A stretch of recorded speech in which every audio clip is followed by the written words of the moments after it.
Hello বন্ধুরা, সৌনীল ব্লগসের নতুন একটি ভিডিওতে তোমাদের সবাইকে স্বাগত জানাই।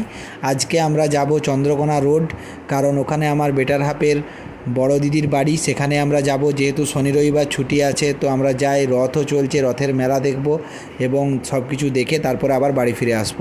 তো দিদির বাড়িতে পৌঁছে যেয়ে আমরা বাইরের দিকে একটু বেরিয়ে এলাম, কারণ বিকেলের পরিবেশটা এত সুন্দর ছিল, আর ওদের নিজেদের যেই জমি ছিল সেগুলোও দেখতে। তোমরা বন্ধুরা দেখতেই পাচ্ছ কি সুন্দর ওয়েদার বিকালবেলায় তৈরি হয়েছিল।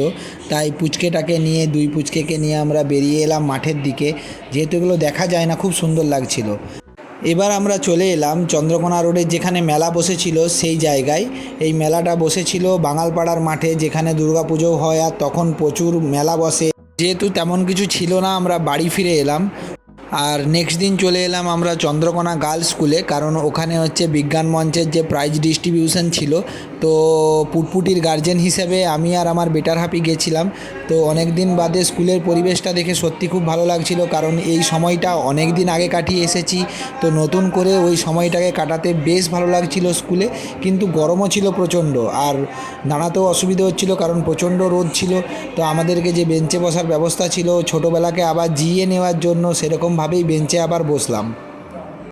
ওখান থেকে সরে চলে এলাম যেখানে সব গার্জেনের বাবারাই বসেছিল, সেখানেই বসলাম। আর প্রচণ্ড গরম ছিল, প্রাইজ ডিস্ট্রিবিউশনও প্রায় শেষের মুখে। তো পুটপুটি সার্টিফিকেট, প্রাইজ, সাথে একটা গাছের চারা পেয়েছিল।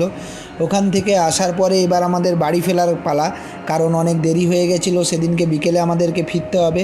সেই জন্য জামাইবাবু একটু মাঠে গেল এবং সেখানে তার সাথে আমরাও গেলাম।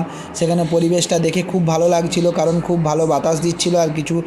আর যেহেতু বাড়িও ফিরতে হবে তাড়াতাড়ি, কারণ সন্ধে হয়ে গেলে বৃষ্টির একটা ব্যাপার ছিলই, কারণ তার দুদিন একদিন আগে বৃষ্টিও হচ্ছিল। তবুও জায়গাটা এত সুন্দর লাগছিল, আমরা সবাই মিলে খুব এনজয় করছিলাম।